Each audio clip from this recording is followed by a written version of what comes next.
বাংলাদেশের একজন ক্রিকেটার যে বর্তমানে এখন ভারতে আইপিএল খেলতেছে, নাম হচ্ছে কি মুস্তাফিজুর রহমান।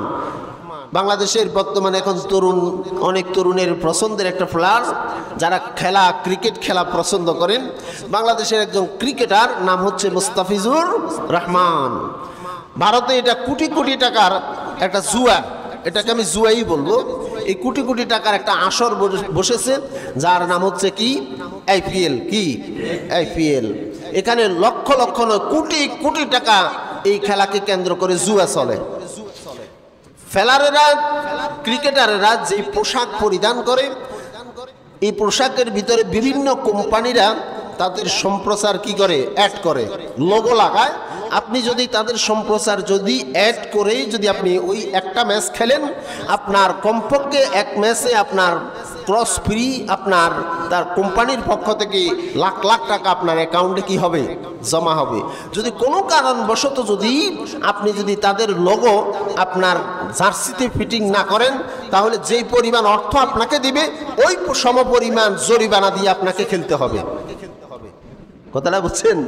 এটা হচ্ছে যেহেতু এটা কেন, যেহেতু ক্রিকেট কাউন্সিল যে গভর্নমেন্ট আছে তাদের সঙ্গে ওই কোম্পানির সঙ্গে কি হয়, চুক্তি হয়। এখন আমি যদি আপনার এখানে, যেমন আপনারা এখানে আমাকে খতিব নিযুক্ত রেখেছেন, আমি যদি কোনো কারণবশত আজকে না আসতে পারি, আমার উচিত হচ্ছে প্রথমত মামুন ভাইকে নক করা যে আমি আসতে পারবো না, আপনি একটু জুমাটা চালা নিন। উনি যদি না পারে, তাহলে আমার দায়িত্ব হচ্ছে কমিটির শরণাপন্ন হয়ে একটা মোশারার মাধ্যমে একজন খতিবের ব্যবস্থা করা। এখন যেহেতু কোম্পানির সঙ্গে, এই কোম্পানির সঙ্গে অ্যাড হয়েছে, ক্রিকেটাররা বাধ্য তাদের লোগো তাদের জার্সিতে পরিধান করা। কিন্তু বাংলাদেশের একজন খেলোয়াড় মুস্তাফিজুর রহমান, সে তার জার্সিতে মদের একটা অ্যাড, মদের একটা লোগো, এটা হলো মদের একটা কোম্পানির লোগো তার জার্সিতে সে ফিটিং করে নাই। আরও একটা আছে, সেটা হচ্ছে ইংল্যান্ডের মঈন আলী। তারা মুসলমান হিসেবে তারা কি করে নেই, এই লোগো তাদের গেঞ্জিতে অ্যাড করে নেই। না করার কারণে প্রত্যেক ম্যাচে তারা যেই পরিমাণ যে পরিমাণ ফায়দা খেলার পরে পাবে, ওই পরিমাণ মানে ওই লোগোর কারণে যে পরিমাণ অর্থ প্লেয়ারদের জন্য বরাদ্দ, ওই পরিমাণ অর্থ তারা জরিমানা দিয়ে খেলতেছে। এখানে প্রশ্ন হলো, বিভিন্ন প্লেয়াররা তাদের গেঞ্জির ভিতরে এই মদের অ্যাডটা লাগাইলেও এই দুইজন প্লেয়ার কেন লাগাই নেই? তারা বলেছেন যে আমাদের ইসলাম বলতেছে মদ খাওয়া কি।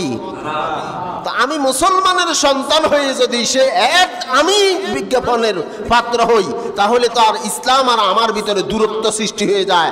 আমার ইসলাম বলতেছে তোমরা মদ খাবে না, মদের প্রচার করবে না, মদের পক্ষে তোমরা সাক্ষী দিবে না, মদের কারবারিকে তোমরা সাহায্য সহযোগিতা করবা না। যেহেতু মদকে হারাম নিষিদ্ধ করেছেন কে? তো আমার আল্লাহ হারাম বলেছেন, আমি কেন সেটার সম্প্রচার করব, আমি কেন মানুষদেরকে উৎসাহিত করব? এই দুইজন প্লেয়ার তারা কি করতেছে, জরিমানার টাকা বহন করে তারা ক্রিকেট খেলতেছে, তারপরেও এই লোগো অ্যাড করে নাই। আমার প্রশ্ন হলো, ভারতের একটা হিন্দু রাজ্য শাসিত রাষ্ট্রের ভিতরে লক্ষ লক্ষ মানুষের ভিতরে এবং কি সারা ওয়ার্ল্ডের ভিতরে এই খেলা সম্প্রচার হচ্ছে, তারা দেখতেছে বিভিন্ন প্লেয়ারের গেঞ্জির ভিতরে এই অ্যাড আছে, এই দুইজনের ভিতরে এই অ্যাডটা নাই কেন? তাহলে সারা পৃথিবীর ভিতরে এই দুইজনের মাধ্যমে মদ যে হারাম, এটা জুয়া যে হারাম এবং কি নেশাদ্রব্য যে হারাম, এই কথাটা সারা ওয়ার্ল্ডের ভিতরে বিনা বক্তা বিনা ওয়াজে সারা ওয়ার্ল্ডের ভিতরে প্রচার হচ্ছে কি হচ্ছে না? এখন প্রশ্ন আসবে, কি রে ধোনির জার্সির ভিতরে মদের অ্যাড আছে, এই লোকের মদের অ্যাড নেই কেন? তখন তারা বিশ্লেষণ করে দেখবে এরা মুসলমান, এরা মদের পক্ষে। তাহলে দেখেন, এই দুইজনের জন্য মন থেকে দোয়া করি আমরা সকল মুসলমানই এইভাবে হিন্দু বৌদ্ধ খ্রিস্টানদের সঙ্গে, ইহুদিদের কালচারদের সঙ্গে আমাদেরকে দ্বিমত পোষণ করতে হবে। তাহলে আপনার আমার দৃষ্টান্ত হবে, ইহুদিরা বুঝবে, বেজাতিরা বুঝবে যে এটাই হচ্ছে ইসলাম, এটা ইসলাম নয়। ইন্নাদ-দীনা ইনদাল্লাহিল ইসলাম, আল ইসলামু হাক্কুন ওয়াল কুফরু বাতিলুন, আল ইসলামু নূরুন ওয়াল কুফরু যুলুমাত। আল্লাহর কাছে পছন্দনীয় ধর্মের নাম কি? এখন তো ডিব্যাপ দোনোটা একসাথে হয়ে গেছে, ডাইলে আর সাইলে মিশ্রিত হয়ে গেছে, যেটাকে আমাদের দেশে ডাইলে আর সাইলে আলুয়ে সব কিছুতে একসাথ করে যদি রান্না করে, এটাকে আমাদের গ্রাম্য ভাষায় বলে খিচুড়ি। কি আপনাদের এদিকে বুঝেন না কি বলে? এখন মুসলমান ধর্মটা হয়ে গেছে খিচুড়ি। কি মুসলমান ধর্ম হয়ে গেছে কি? আমি গতকালকে বোঝানোর চেষ্টা করলাম, মানুষ বেশির কারণে হয়েছে, এর কারণে আমি বুঝাতে পারলাম না।